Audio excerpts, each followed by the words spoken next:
Hey guys, Aaron Cybertron Zhang here, and today I'm back with another episode of Road to Ranked, where I climb the Online Series 12 ladder and provide live commentary as I go.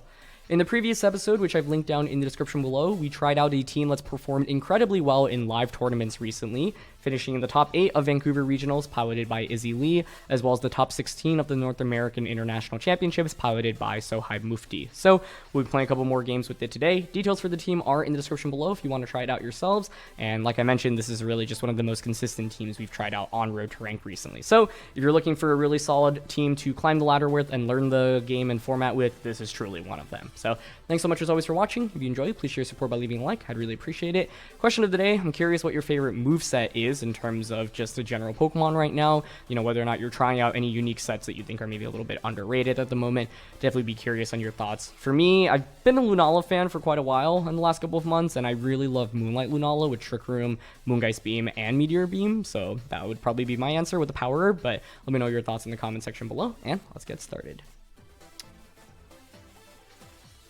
Alright, for this one we've got a Kyogre Calyrex Ice Rider team with Thundurus, Indeedee, Incineroar, and Whimsicott.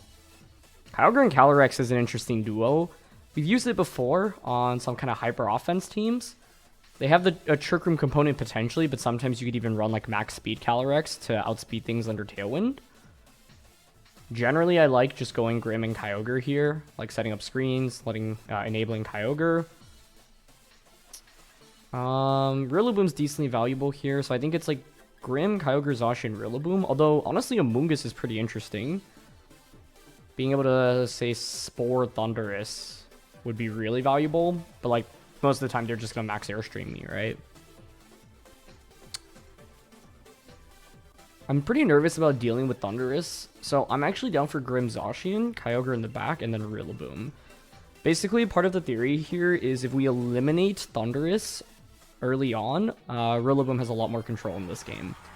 I kind of want Incineroar in this one, but I think the reason why Calyrex and Kyogre synergize so well is because, obviously, the Incineroars don't love going up against Kyogre, and normally you want to bring Incineroar to like stop Calyrex Ice Rider, but here my opponent is Kyogre, as well as the Thundurus, which potentially is Defiant, so I just don't want to activate Thundurus there, or let Kyogre just freely sweep me.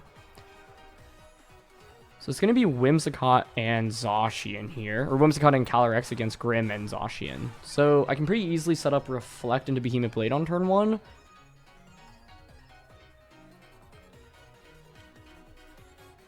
I mean, honestly, I'm down for that. I guess the one thing I'm worried about is it being like, I don't know, Charm. But even if you switch out Calyrex for Protect here, I don't think I'd lose too much on clicking Behemoth Blade on that slot. And even if you are the max speed variant where you can outspeed me under Tailwind, by setting up Reflect, I should survive a max Quake as well with Reflect. So I think this is a pretty favorable lead here, honestly. Okay, they just go for Protect. That's fine. I guess it could be Trick Room from the Whimsicott coming out right now. Oh, that would actually be really interesting. Let's see. Nope, they just Moonblast. Okay, I mean, I feel like my opponent doesn't really get too much out of that turn, so I'll take it. Now I can set up a light screen with Grimmsnarl as well, get both screens up this game. Just Blade once again into Calyrex. Basically, right now, like, I don't think Whimsicott's really that scary, so yeah, they set up Tailwind. But I've already gotten Reflect up. Now I'll get Light Screen up as well. So we're pretty well positioned for Kyogre to just come out in Dynamax, right? Yeah, they are the fast variant. That's pretty cool. So I'm curious if they're Focus Sashed. But even if they are, I can just bring in Rillaboom and just glide that for a KO. So get the knockout onto the Grimmsnarl, but that's fine. We'll get a Blade in return. Could be Babiri Berry here as well. So the item on Calyrex I'm actually very interested in right now. But it's Life Orb. Okay, that's how it did so much damage to Grimm. That explains it. So we've seen just Tailwind and Moonblast so far from Whimsicott. Nothing too surprising, but by how my opponent played it, you know, they staggered their Tailwind by a turn, essentially kind of giving them an extra turn to work with right now, which I think is a smart play. So now I can bring in Kyogre or Rillaboom. What are they going to have in the back? Their own Kyogre, which is definitely a big threat to me, or their Thundurus.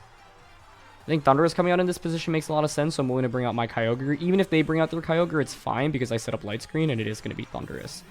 So the main thing with Thundurus right now is, yes, like you obviously threaten me with like Helping Hand, Max Lightning, but I kind of want to just try to go for the knockout onto it right now. So we're just going to Behemoth Blade it and Max Geyser it, I think.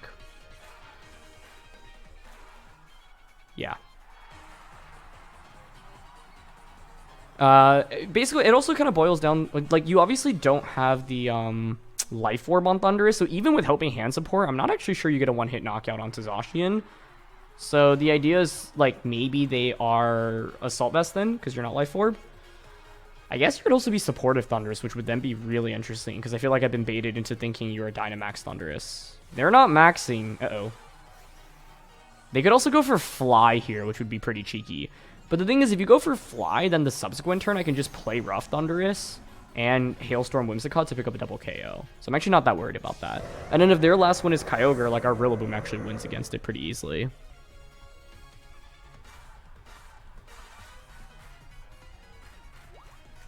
Okay. Didn't see that coming. Helping Hand. Into Brick Break. I see. Oh, that's actually really cool. And they get a crit there, which is less than ideal. Frustrating thing here is I actually could have picked up the double KO then if I had gone for Play Rough. And, well, I would have needed to Play Rough and Hailstorm, I suppose. Which I guess isn't a terrible play either. Them having Helping Hand is really scary because now it obviously opens the door for Dynamax Kyogre. And this next turn is going to be really interesting. The crit makes things a little bit scarier as well because we just took so much more damage and I feel like I should have with Kyogre. Now I'm worried about being in KO range from Helping Hand Max Lightning. What? Did they time out in Team Preview? Why is there an Incineroar here rather than a Kyogre? No, they didn't time out either. We'll take it, I guess. I'm shocked. Yeah. Dynamax Incin now is, I guess, the primary concern. I guess it does make my Rillaboom somewhat useless, though. Our goal should be to stall out their Tailwind and then use Zacian Sacred Sword to deal with Incin in the late game. I think I'm willing to just max Hailstorm here into Whimsicott this turn. Because we just Dynamaxed. So we have another turn to Dynamax. I'm willing to just Hailstorm, get rid of Whimsicott, protect Zacian here, and then next turn switch Zacian out into Rillaboom. I'm really surprised to see an Incineroar here rather than a Kyogre. Because if they had Kyogre here, I feel like it's a much worse position. But then the interesting thing is we actually hit a game-winning play, which would just be play Rough Thundurus, Hailstorm, Whimsicott, double KO. And then it's a 3v1 in which Kyogre Dynamax is never winning that because I've got Behemoth Blade, got Max Lightning, and then an AV Rillaboom in the back. Yeah, so they go for Helping Hand, that's fine. Like, the reality of the situation is that they have a Max Incineroar out against a Kyogre. So even a Helping Hand Max Darkness isn't going to KO me here, and they opt for Flare. Yeah, this is the other reason I opted for Hailstorm rather than Geyser, right? Because my opponent's clearly using some pretty speedy Pokemon, right? Like, the Calyrex Ice Rider outsped us under Tailwind. So I wouldn't be surprised if this was just also, like, an offensive Incineroar. Could even be weakness policy, right? So that's the other thing right now. I want to play around the policy. So all we had to do this turn was to make sure that we did not eat up a KO. Hailstorm here now sets up the hail, changes the weather, and eliminates Whimsicott from the field, which is also important. So there's only one more turn of Tailwind left, but that's exactly why I wanted to get rid of Whimsicott now, so that I couldn't just protect and then set up Tailwind the next turn, right? If there are 2 turns of Tailwind left, that means you get 2 opportunities to KO Whimsicott before it can set up another Tailwind, and so I wanted to just make sure we got that out of the way. Based off hail damage here, it looks like the Zacian is faster. Last turn of Dynamax. I'm pretty content just clicking Max Geyser now into the Incineroar slot and switching out into Rillaboom. Like, all we want to do is basically pivot the Zacian back in so I can just Sacred Sword cleanly, right? And the thing is, Incineroar's damage output into Kyogre is also just relatively lackluster here. So, yeah, very interested to see the Incin, but I guess maybe they didn't feel super comfortable bringing Kyogre because we had a Rillaboom and an Amoonguss, and like Incineroar obviously has a little bit more favorable matchup into both of those. We actually survived the Max Flare there, which is really clutch. With that then, I mean, even if we fainted there, I think we'd still be fine, because like Tailwind has been stalled out, so we just bring out Zacian, Sacred Sword, Origin Pulse, or sorry, Sacred Sword, Water Spout, that should be GG. I'm just mainly curious if it's Policy Incineroar here. I'd love to find that out. Because I'm trying to think like what other items it would be if they're bringing Incineroar here in the end game. But nope, it's Citrus Berry, looks like. Okay. That makes sense. I think even if they had Kyogre in the end game, like because we had AV Rillaboom, I still felt okay about my position. But you know, them using Brick Break to get rid of my screens definitely caused some concern. Killing Peter's out now. It's a 2v1. Plus, I still have the Zacian in the back, so we can just go for Water Spout here and go for U-turn works, because then I can pivot Rillaboom back in for a Fake Out. And Horsepower also works. At this point, the game's essentially over because all we're looking for is just the Sacred Sword. And actually, Water Spout here will just get the KO. So, yeah. I think this game might highlight why sometimes it can be tricky to only bring one of your restricted Pokemon. Like, I think Incineroar here makes sense if you're looking for a good answer into Rillo, Mungus, and Zacian. So it's granted, it's actually quite solid into half of my team, but, you know, my opponent had Tailwind pressure. But then the thing is, Incineroar is a lot less scary under Tailwind than something like Kyogre, right? So, yeah, we get away with that. But, yeah, either way, I think, once again, highlights the value of just setting up early screens. I think the Life Orb fast Calyrex was really interesting. But, yeah, I think, like, the idea is that Zacian, they just didn't have too many ways to get a one-hit knockout onto me. I think the scariest thing probably would have been Whimsicott Kyogre lead from their end, just because Grimm and Zacian, you know, doesn't fare super well into that duel specifically. So, yeah. Either way, though, let's look for another. Next one here, and we've got basically what is the other like really popular version of Zacian Kyogre right now, which is with like Tailwind with Tornadus, Kartana, Landorus, and for the last slot you can normally see things like Incineroar. Gabriel Agati got second at NAIC with a version of that. We actually played round 1 at NAIC, which was really fun, and he kicked my butt. So right now, like, there's just so many kind of Zacian Kyogre teams and different ways to run it, right? The team that we're going up against here prefers to Dynamax Kartana and Landorus, whereas the team we're using here really prefers to Dynamax Kyogre. So it's an interesting kind of difference between playstyles. Normally it's going to be Tornadus lead, you just set up Tailwind. Like, I think it's okay to just go Grimm Kyogre, Zacian Incin. What's interesting is that White Herb is a decently common item on either Kartana or Landorus, and so that makes Incineroar significantly less useful. But given that there's Kartana, Zacian, and Landorus, I still find value in it, but you could make an argument for Rillaboom. I think the general idea here is, though, that my Kyogre can one-shot a lot of my opponent's Pokemon outside of Dynamax.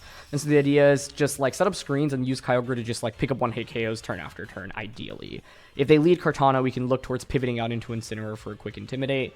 So we'll have to see. Okay, Tornadus and Kyogre is going to be my opponent's lead, which I think is probably one of the better leads to go up against here, because it's a pretty free light screen into Max Lightning. Oh, their Kyogre's really slow. That's interesting. Like, the Kyogre on this team has pretty minimal speed investment, so I'd almost always expect to get outsped. And the fact that that's not the case is definitely intriguing. I think I'm down to just Light Screen and Max Lightning here. I guess what I'm worried about is it being really... It's obviously slow, right? So I'm worried about it being invested enough to survive a Life Orb Max Lightning. And if you have a Assault Vest, you definitely will. So, we'll see. Because if I pick up a one-hit knockout onto this and then force Zacian, Landorus, or Kartana to come out, then I can just pivot Grimm out immediately into Incineroar, or set up Reflect, and keep attacking with Kyogre here. Thunder Waving whatever's coming in is also decently valuable. But no, we're okay. They're going to actually Dynamax here. So that's one thing that's pretty interesting. I think, like, if you play against variants of this team, a lot of times the players prefer not to Dynamax Kyogre. It's about using Kyogre to trade for early damage and then bringing out Kartana or Landorus and maxing that in the endgame. But I don't think I mind this too much, truthfully, because I'm getting Widescreen up. So let's see. And they protect Tornadus. Okay, even better. I have pretty little incentive to knock out Tornadus here, because if I KO it, it's a free switch-in for them, right? And I don't want to give them a free switch-in into Zacian or Kartana or Landorus. Although, at this point, it's probably Kartana plus Zacian in the back. I would be surprised to see a Landorus if they're maxing Kyogre like this. And Lightning just does so much there with the Life Orb. So you can see there, yeah, without Dynamax there, they would have just got him one-shot. Okay. They might go for a Lightning of their own onto me.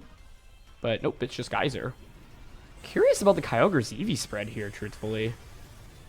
Does get the KO onto my Grim. Okay. But now I can just bring out Incin, fake out Torn, max Lightning into Kyogre. The problem with that play is that they'll probably protect it, or sorry, Tornadus just protected, so they'll max guard Kyogre in that situation. So what I can do here is actually double up onto the Tornadus immediately, because I know I'm actually faster than Kyogre, which is kind of rare here. But fake out into Torn and Geyser to deny them Tailwind here is, I think, actually incredibly valuable. So I'm down to go for it. Even if they KO my Incineroar, I don't think it's the end of the world, because I have Zacian in the back. And my Kyogre's faster. And if they max guard here, which is kind of the more obvious play, then we're in really great shape, because then I can even look towards pivoting out Incineroar next turn, or just max Lightning Kyogre, KO that, and then Instant Parting Shot or Flare Blitz, whatever's coming in. So this is already a pretty big turn, if my whether or not like my opponent decides to go for the max guard. But yeah, definitely an interesting start to the game. However, it's like, how much value do I actually even get from Light Screen if I'm getting one shot by Geyser anyway? And they do max guard Kyogre, beautiful. Okay. But this was a turn where, because my opponent already protected Tornadus last turn, like, I'm willing to even trade Incineroar for Tornadus, right? Because then it's a free switch into Zacian, and knowing that I have the speed advantage against their Kyogre is just such a big deal here. If their Kyogre were faster, I have to play in a completely different way, in my opinion. But because we're faster, I have room to make something like this. So the idea is now I can just Lightning into their Kyogre. Whatever's coming in should not be able to one-shot my Kyogre. Zacian is the most obvious choice from their end. What's interesting is if they bring out Zacian... Okay, it's Kartana. Yeah, that's fine. Yeah, I mean, here I think it's fine to just go for a Parting Shot. Instant should survive a Sacred Sword. And even if they're White Herb, that's fine. Because I'll essentially have Incineroar against a Kartana Zacian endgame. And with White Herb, I can, like, you know, bypass your White Herb right now. The other thing is I don't know how bulky the Kartana is. I'm not sure if Flare Blitz KOs through the rain. If I were 100% on Flare Blitz KO, I think it's worth it to go for here. But we'd actually be in a really bad spot if I Flare Blitz. I don't get the knockout, and I basically take so much recoil damage, right? Whereas right now, Parting Shot's relatively free. Unless the Kyogre is actually speed tie all along, or their Kartana has, I don't know, like Life Orb? They go for the max guard, which is absolutely the correct play. Try to go for the double. That was a crit for sure. Okay, yeah. They're not Life Orbed. Okay. I mean, I don't love seeing a crit, but Leaf Blade would have gotten a 2-hit KO anyway, so I don't know if that actually makes a big difference. But the beautiful thing is, now I pivot Zacian, and Kyogre can just pivot out into Incineroar. Yeah. I'm mainly curious about the item here. Like, White Herb is one that you see. Could still be Assault Vest, which is decently common. No White Herb. Okay, beautiful. That should set us up for a pretty sweet endgame, as long as I don't get crit at this point. Zacian should be my opponent's last Pokemon. So what I can do now is pivot my Kyogre out into Incineroar. Sacred Sword their Kartana. Let's see what their last one is. Should be Zacian. Yep. Sacred Sword their Kartana for 1-hit KO. Kartanas, like, don't carry Protect that frequently. Even, like, the White Herb set and Life Orb sets often don't carry it because you really want, like, Airstream, obviously your same type attack bonus attacks, and then Knuckle. So I'm down a Sacred Sword here, and then pivot out into Incineroar. And then, like, you know, Rain is slowly expiring as well, so then Flare Blitz will do more into Zacian, and Zacian, despite it being as strong as it is, doesn't have spread type damage here, which we can take advantage of. Okay. And we are faster. Okay. Interesting. Like, oh, your Focus Sash. Does that change anything? I think it's still fine, especially because we have the faster Zacian here. Yeah, I don't even think a double Sacred Sword here gets the KO, but we'll see. And they Vehement Blade. Perfect. Okay. That's fine. Yeah, into Zacian. I should have considered Sash. I don't know why I didn't think about that as much. The main reason is because Tornadus is so frequently Focus Sashed on these teams. Double Protect here certainly makes some sense for my opponent. They could still win this for sure. I think I will just go for the safe Fake Out and Sacred Sword right now. Okay, Kartana does indeed have Detect, but that implies the Zacian is attacking this turn. Oh, you are mega slow Zacian. Okay, that's actually a thing as well. And actually on Gabriel Gatti's team from NAIC, he indeed had slower Zacian. And the idea is that you can max Knuckle with Kartana to give Zacian a boost. Yeah, I could still definitely lose to double protects right now. I could even lose, not even just from double protecting.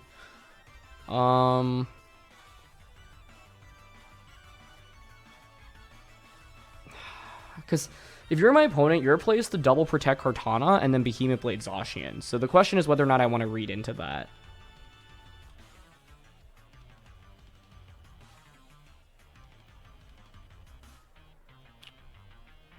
Because I could just win the game with the Behemoth Blade and Flare Blitz double up on Zacian right now. I think I'm down for this because if I were them, I'd go for the double right now. And even if not, they can't KO my Incineroar with Kartana anyway. So, okay, they don't go for the double, but that's fine. The only way this goes poorly is if I get crit this turn and I lose both of my Pokemon, I think. We almost one-shot Zacian there. Sacred Sword. Yep, live that. Blade into Zacian, and then now it's 2v1 Incin against Incin Kyogre against Kartana. Basically, like, I didn't want to have the possibility of losing this game to my opponent getting the double off with Kartana, right? Because that's what I would go for in their position. If you get the double and Zacian Sacred Swords into that slot, and then their Zacian KOs me, it's suddenly a really bad situation, right? So I guess what they could have done was gone for a double with Zacian there, but Kartana doesn't really scare me at this point because they're already ate up 2 attack drops via Intimidate and Parting Shot. So now we're in the clear. Definitely an interesting one though, right? Like some unique sets here, Kyogre being super slow, Tornadus not being Focus Sash, Kartana having the Sash, as well as the Protect/Detect, and then Zacian being slower than Kartana as well. But now Kartana can never win this 2v1, so yeah. Close one for sure. Fortunately, even with the crit on the Kyogre from Leaf Blade, we were still able to survive, but that definitely made me a little bit nervous. But I think this is a really interesting example of like using a slight piece of information to your advantage, as Incineroar with 7 HP there, which was my Kyogre being faster than theirs, right? As soon as I saw that from the way the Drizzle's activated on turn 1, and it's very unlikely we speed tie here because the Kyogre here is like modest and like what, 60 plus speed EVs.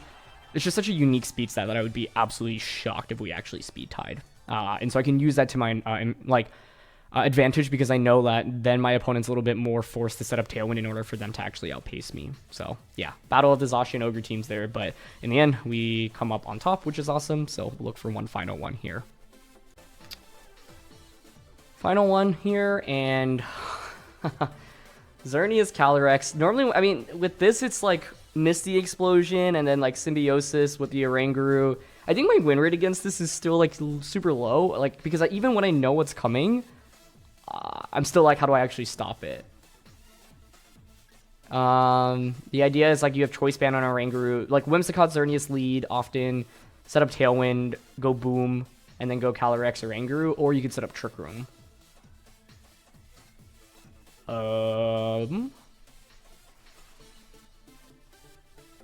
Misty Explosion is honestly really interesting, so I wonder if I can bait that out from my opponent. Use Grimmsnarl to set up screens.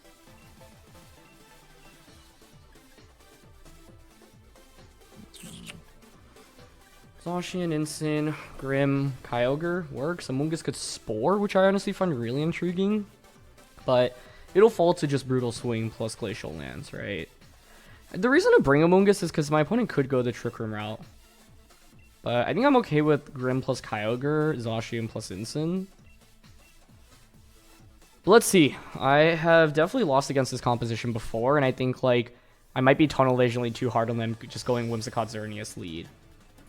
If they go Whimsicott Xerneas lead, what do I want to do? Probably just protect. I guess it could be Geomancy Xerneas though. Like I'm so used to them going for Misty Explosion and Tailwind here. But like I could just protect Reflect turn 1, right? If they Geomancy, then so be it, I guess. That'd be pretty powerful here. But just having played against this composition before, normally what they try to do is Misty Explosion. Even if they Geomancy on me, I think it's fine. I'll just Reflect, protect turn 1. Reflect is thinking more long-term because Calyrex Ice Rider is the main sweeper on this team. But could max Xerneas. The thing is that Xerneas is still just so hyper weak against Zacian, so no max here. I expect to see Tailwind miss the explosion. There's Tailwind. There's Reflect. Geomancy would really throw me for a loop here, though. Let's see. Yeah. I guess my question is, does Grimmsnarl survive this? I'm actually not sure.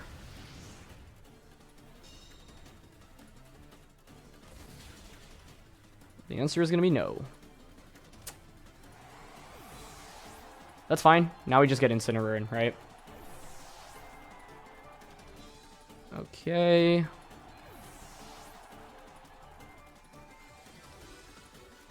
Bring an Incin.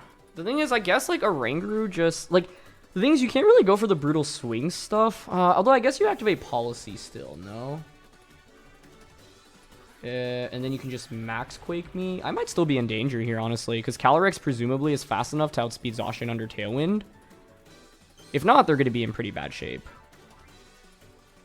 And then they can max Quake Incin as well. Yeah, maybe I am actually not in that good shape.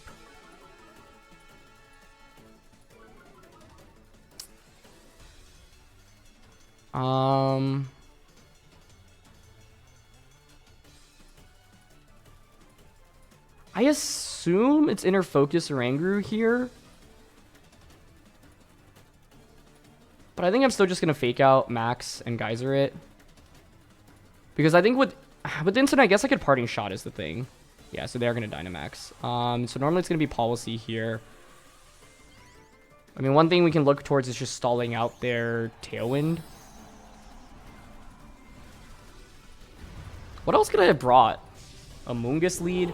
I guess I could have just, like, double protected in the start of the game. That works. Or Grim Zacian T-Wave Behemoth Blade turn 1. Because I even knew the Whimsicott Zern combo was coming my way in this game. So maybe. Also, the idea of Fake Out here is he just gets a little bit of chip damage. Like, I'm just looking to one-shot Oranguru, ideally. Although I guess Oranguru doesn't really do anything after this turn. So maybe I don't need to be hyper-focusing on it so much. But if for some reason you actually get flinched here, then you're just really screwed. Oh. Okay. And they didn't Quake either, so that should be game over. Because we just one-shot the Oranguru now. Cool. What are all the, Oh, obviously it's not Inner Focus. I was assuming, like, oh yeah, Oranguru is obviously going to be Inner Focus, so it can't get flinched, but obviously you're running Symbiosis. It's so funny, because, like, Symbiosis is just such an uncommon ability that... Because I was like, what other abilities would you even run, even though I already directly stated it? So that's really amusing. I actually had a really safe play there, then. Anyway, they do get to neutral, which is interesting. They can Quake me now, but with 2 turns of Tailwind, all we have to do is just sacrifice Incin, bring in Zacian, and win the game from there. So, yeah, we'll just Parting Shot and Geyser here. And Zacian Behemoth Blade always wins. They have Max Over. Knuckle and Overgrowth, that's interesting. So I assume Glacial Lance. Maybe they don't have Quake then? Or it's just 4 attack on Calyrex? It's funny because then my game plan here was actually really foolproof. But I was just... had forgotten about the fact Symbiosis is actually an ability. Just because, like, I'm so used to seeing Inner Focus on Oranguru, obviously. But for this strategy to work, you obviously need Symbiosis. So, yeah. But you can see how much of the Reflect helps there, right? Like, they didn't even do 50% to, like, Kyogre there with Max Overgrowth. So, yeah. But what is really interesting is, like, you could take that team and just have Xerneas Geomancy on turn 1 and then, like, have Fake Tears on Whimsicott, right? Like, the thing about this strategy is that, like, it plays in a pretty linear path, and so if you kind of know what's coming your way, it's pretty easy to stop. It's just funny, because I was like, I'm just going to Fake Out, you know, they'll probably get the Brutal Swing off anyway, but then obviously you can't trade the Choice Band. Although what's interesting is you don't necessarily need to beat Oranguru with Symbiosis, right? You could just be Policy here and not necessarily give it Choice Band. But that's part of the problem, right? By giving Calyrex... Well, I guess that doesn't need to be Choice Band, by the way. It could be, like, Life Orb. That would also make some sense, actually. But now we can just Blade... hold on, there's still Tailwind up. Right? Yeah. Well, actually, we have 3 Pokemon. Doesn't matter here. even if they were to Quake crit Zacian, like Instant Kyogre just wins the game anyway. So yeah, there's Quake, but Geyser's just gonna KO them. And with Reflect, yeah, that does just not come close to KOing us. What I'm mainly curious about, honestly, is the Trick Room component on that team, like the Dusclops stuff and the Hatterene. But I think it's kind of hard to bring either of those, to be honest. So, like, the main downside for this strategy is that you give up 2 Pokemon immediately, right? So you give your opponent a quick lead, and you're basically really relying on the Oranguru Calyrex combination. And Calyrex, as strong as it is, when you just lose that many resources that early on, like, it still is it's like a big uphill battle to fight through, basically, right? But yeah, if you see that team, the whole idea is to get the Oranguru and the Calyrex in freely next to each other under Tailwind, and then yeah, you just get the brutal swing off. So we can actually check the team here. So it was Life Orb on the Xerneas with Misty Explosion. Yep. I don't know why I said whether or not Grimmsnarl could survive it. I feel like I was in my head thinking Misty Explosion was physical, because I'm so used to physical explosion, not Misty Explosion, but just regular explosion. So once again, like, when you use obscure strategies like this, you can really catch your opponents off guard. It was, yeah, choice band here with Symbiosis, so Brutal Swing, Psychic, Ally Switch, Trick Room. But this is the downside, right? It's like Dynamax Calyrex can actually take advantage of the choice band anyway, and so it's kind of awkward when you lose that many resources that quickly. You essentially have a useless item, right? But the whole idea is with this, you don't often even need a Dynamax. You just get the band onto the Calyrex, and you just spam Glacial Lands instead, which is really powerful. Dusclops here with Eviolite, Nightshade, Shadow Sneak, Taunt, Trick Room, and then Focus Sash on Hatterene, Mystic Explosion, Expanding Force, Mystical Fire, Trick Room. Yeah, max HP, special attack. Pretty bulky Dusclops. Shadow Sneak. So, like, another way my opponent could approach this game is simply Dusclops plus Calyrex. I think what's interesting is that we ran into 2 fast Calyrexes today. That's definitely not something you see that frequently, but yeah. Just remind yourselves when you're playing against these Orangurus, they can't have multiple abilities, and because they're often going to be symbiosis, you can take advantage of that. So, yeah. Anyway, that was a really fun set of games. This team, I called it one of the most consistent teams I've tried out yesterday, and I really mean it because we've gone undefeated with it, like 6-0. And so, yeah, I think, like, maybe it's not the most appealing or interesting in terms of, like, featuring a really obscure or unique Pokemon, but I think if you want to fundamentally learn the game, it's a lot easier to learn and climb when you're using a team that you know is just has solid fundamentals across the board and gives you tools against every team.